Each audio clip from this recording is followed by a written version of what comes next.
Di ba? Yeah. Bessie, tignan mo! Girl, nasa mall ka, wala ka sa palengke. Ano ba yung suot mo? Wala ka bang taste? Walang style? Walang fashion? Ano ba yan, girl? Ilugar mo naman yung suot mo. Baduy? Bakit hindi mo kami try gayahin, girl? Sosyalin, yayamanin, fashionista, ganyan. 2023 na, oh. Glow up naman, girl. Habol tayo. Or baka naman, Bessie, walang pambili. Mahirap siguro, ganun, poor. Alam mo, girl, madami dyang mga cheap store, yung mga ukay-ukay. Try mong tumingin sa mga ganon. Para naman maging maganda ka at maging presentable yung suot mo. Ano ba yan, Bessie? Wala bang tricycle dito or jeep man lang? Paulan na, oh. Ano ba yan? Paano tayo makakauwi nito? Oo nga, Bessie, hindi naman tayo pwede mag-book. Ang mahal-mahal ng pamasahe doon. Oh, girls! Ay. Kayo yung nakasabay ko sa mall kanina, di ba? Anong ginagawa? Commuters ba kayo? Ay, kala ko naman kasi kung makapan-judge ko yung kanina. Naghihintay kayo dito na ng jeep, no? Tricycle? Kawawa naman pala kayo. Girls, ha? Next time, ha? Wag na wag kasi kayo man-judge ng kung sinong tao, lalo kung hindi nyo naman kilala. And, wala namang issue pagdating sa pananamit. Kayo talaga. Sige na, una na ako, ha? Ito kasi yung sasakyan ko. Oo, tama. Kahit ganito yung pananamit ko, may sarili akong sasakyan. O sige, una na ako. Wait, sa ganyang pananamit, mag-commute lang kayo. Gusto niyo sumabay? Pwede ba kahit saglit lang? Siyempre naman, hindi. After niyo akong i-judge kanina na pampaleng ko yung suot ko and wala akong fashion, walang style, tapos sasabay kayo, wag na lang siguro muna. Bye! Ingat! Ay, wow! Ang ganda nito, girl! Pang outfit sa BGC! Buti 50 pesos lang! Eto nga, Bessie, mukha akong mayaman dito. Bigat. Oh! Hoy! Ay, lo! Kayo pala yan, Diyos ko! Nag-okay pala kayo? Akala ko mga branded yung suot nyo. Akala ko ba, girl, sosyalin, yayamanin. Ay, naku. Grabe kayo makahusga sa akin ng isang araw, ha? O sige na. Again, ha, ang buhay hindi nakadepende sa pera at pananamit. Mayaman, mahirap, or may kaya ka, ang mahalaga wala kang ginagawang masama. Thankful ka na nabubuhay ka sa mundong to, ganun. O sige na, una na ako, ha? Ito kasi mga pinabili ko, ang dami. Ingat! Uy, pre! Oh, ano na naman? Ito na nga, pre, ikikwento ko. Naniniwala ka ba sa mga pamahiin? Ba hindi ako papaloko sa mga ganyan, mga pang-uto-uto lang yung mga pamahiin na yan. Ay nako, pre, ngayon, kailangan mo nang maniwala. Bakit naman? Anong mangyayari kung hindi ako sumunod sa pamahiin na yan? Ay nako, pre, hindi mo na iitanong. Nung hindi ako sumunod dun sa pamahiin na yon, may nangyari sa aking masama. Ay, oh? Ano yun? Ano nangyari? Hindi ko kasi sinunod yung pamahiin na kapag nakabasag ka ng pinggan, wag na wag kang lilingon kasi tsak na may mangyayari sa yung masama. Na-experience ko, may nangyari talaga sa akin. Bawal lang talaga sabihin eh. Kaya, mas mabuting sundin mo na lang. Ayan, daya naman. Ba't hindi pwedeng sabihin? Pero sige, ano yung pamahiin? Pag nakabasag ako ng pinggan, wag akong titingin sa likod kasi may mangyayari sa aking masama. Sige, noted. Susundin ko yung pamahiin na yan. Nay, anong ulam? Ay, nabasag ko yung pinggan. Huwag titingin sa likod, pamahiin yun. Masama yun, may mangyayari sa yung masama. Huwag kang titingin. Teka lang. Paano kung inuuto lang ako nun? Paano kung hindi naman totoo yung mga pamahiin na yan?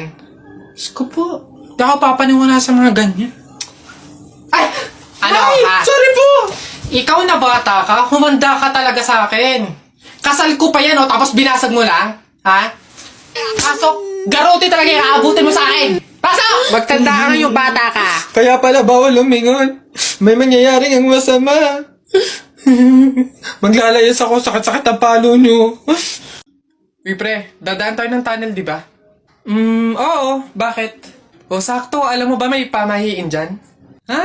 Pamahiin? Sa tunnel? Ano yun? Ang sabi kasi nila, kapag daw dadaan ka ng tunnel, huwag ka daw hihinga hanggat hindi ka nakakalagpas sa dulo. After mo daw makalagpas, ayun na, make a wish, tapos ayun, matutupad daw. Try natin. Baliw ka pre, hindi pwede. Ang haba ng tunnel na yan, Pang mga maiikling tunnel lang ata yung mga sinasabi mo. Mamatay pa tayo dyan. Pre, wag kang KJ. Ayan na, oh. Sayang yung pagkakataon. Go na, minsan lang to. Oh, ayan na, pre. Ayan na. 1, 2. Ha, teka lang. 3, go.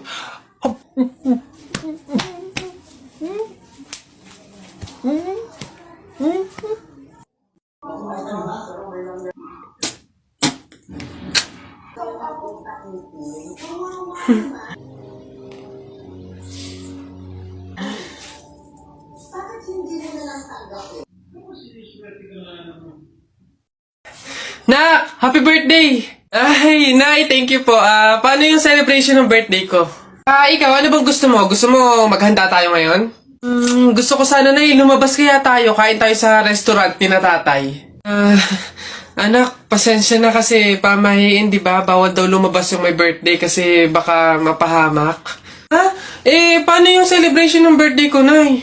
Wala tayong magagawa, anak, kundi kami na lang siguro ng mga kapatid mo at tatay mo yung lalabas. Diyan ka na lang siguro muna sa bahay. Oo. Kami na bahala sa celebration. Sige.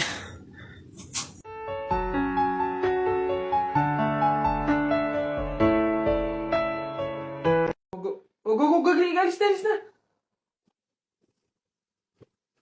Enough! Woo! Babe, sabihin mo kung mahal mo pa ako, Doon kayo sa... ano na naman problema mo? Tinutopa ka na naman. Alam ko na to. Para mawala na yung katopakan mo, coffee date tayo. Game? Yee! Babe, busy ako ngayon. It's Saturday. Wrong timing ka. Babe, dali na ipagpaliban mo muna yan. Sa linggo na daw kasi yung libing Ano? Anong libing? Kailan ka ba magyayaya ng coffee date na matino?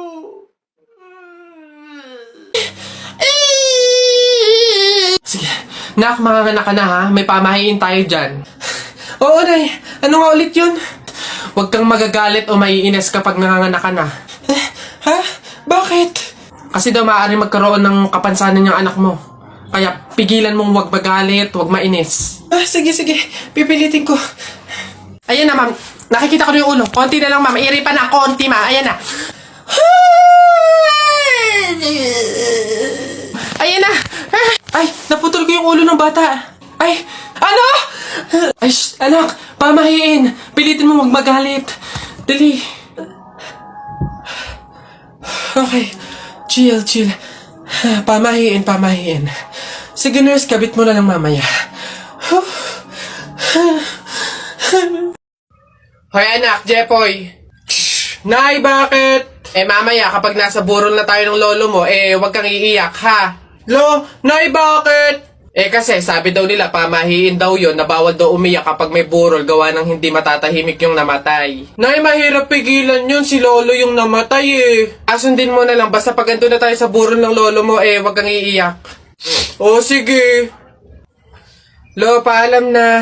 Andito po yung apo nyo, si Jepoy.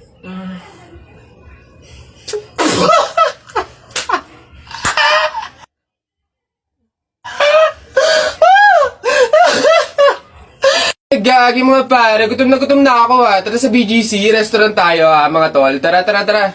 Uy gagi, same pare, yung stomach ko, it's hurt pare. I'm gonna die. Tara na, kain na tayo. Dito, ano ba mga pare? Good day mga sir, can I have your order please? Ano na lang, 3 hamburger, 3 spaghetti, 1 pizza, tsaka 3 halo-halo. Ang dami yung order mga sir Gagi, gutom na gutom kami, grabe, legit. Sobrang dami kasing shorty ngayon sa BGC. Sobre na, ang dami. Pagod na pagod kami, no? Ayan, 1,534 po lahat. Tanong ko lang din po kung meron kayong mga vaccination card. Vaccination card? Baka pwedeng pagbigyan nyo muna kami kahit ngayon lang, pasensya na po mga sir, hindi po pwede kasi requirement po yung vaccination card dito sa restaurant bago po kumain. Gagi, gutom na kami consideration naman. My stomach is hurt na baka naman. Kung wala po kayong mga vaccination card, labas, dali. Bye-bye.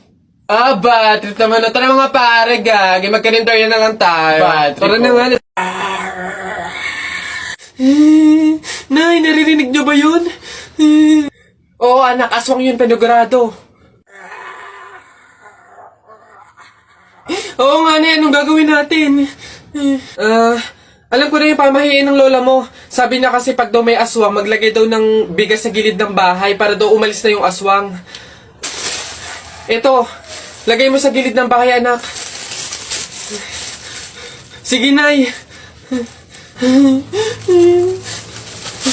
O, ayan na, umalis ka na, aswang ka! Ayan, ayan.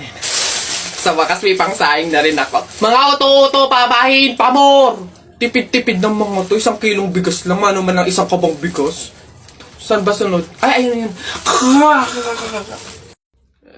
Ma. Ano ba yan? Ma, may gala kasi kami ng tropa mamaya. Hingi lang sana ako kahit mga 1 tipip lang. Ayan, Mark Aaron. Diyan ka magaling sa gala. Hindi ka man na makapagligpit ng pinggan. Hindi nga man na mag-imbis-imbis dito sa bahay. Mano man lang maabutan ka man lang ng kape at nagkakandayuko na dito sa pag-iintindi sa bahay. Eh kung kayo madukot din at makuha kayo ng kung sino dyan, maaksidente pa kayo, edi isipin pa namin kayo. Ganyan kayo mga kabataan ngayon eh. Ni hindi nyo naiisip yung mga taong nag-aalala sa inyo. Samantalang kami noon, Mark Aaron, Diyos ko po, sinusuong pa namin ng ilog, makakuha lang ng panggatong, ng pang-inumin. Ay, kayo naman, Diyos ko po, purwisyo ng gala pa ng gala ang nasa isip. Napakadaming pwedeng gawin dito sa bahay. Eh kung yung igagala mo, inililinis mo ng kwarto mo, kinukudkud mo yung inidoro doon sa likod. Kung kayo'y naabutan ng nanay at tatay ko, ay Diyos ko po, mata lang ang walang latay. Kapag nalaan na kayo'y lumabas ng bahay, akala nyo ba'y tayo'y mayaman? Akala nyo ba'y pinupulot at itinatay lang natin ng pera? Abay, budgetado na nga. Kasi, Diyos ko po, kayo mga kabataan kayo, napakaswerte nyo't hindi nyo naabutan ang hirap ng buhay noon. Eh kung naabutan nyo, kawawa kayo. Oh, lamat. Ako kung alam nyo lang Aaron. Mark Aaron. Buka ng shit. Tay, pabunot pa ako. Ano po yung mga papremyo? Lombans, hairband, calculator, paper, ayun! Ayun yung kotse pong blue. Ayun. Pabunot to. Ano? Tagal! Ito. 127 po. Ito po. Wala. 21 po. Meron? Wala ulit. Ba't wala pa rin? 1. Gusto ko yung laruan na yun eh. 1 pa 1. Wala. Wala pa rin. Ubus na pera ko ah. 85 po. 85. Huwag ka na umasa, wala. Wala pa rin, ang daya naman yan. Ang daya.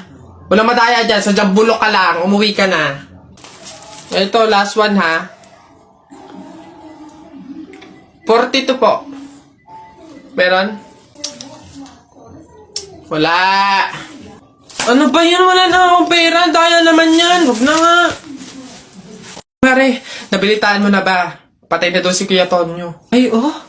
Kaya pagkatapos natin dito sa burol ni Ka Flora, daan tayo doon sa burol ni Ka Tonyo. Ay, ganun ba? Di bali na lang, Mare. Pamahiin kasi yun eh, na bawal pumunta ng 2 burol sa isang gabi kasi daw may pamilya daw nila na mamamatay din. Wag na lang. Ay, ganun ba? Sayang naman ang dami daw pagkain doon. Ang sasarap pa. Ay, ha? Alam mo, hindi naman totoo yung mga pamahiin na yan. Yung mga joke-joke lang yan ng mga matatanda. Alam mo, tara na doon, mga nagpapautulan sa mga pamahiin na yan. Mas madami pa ng pagkain doon. Dito, puro biskwit lang.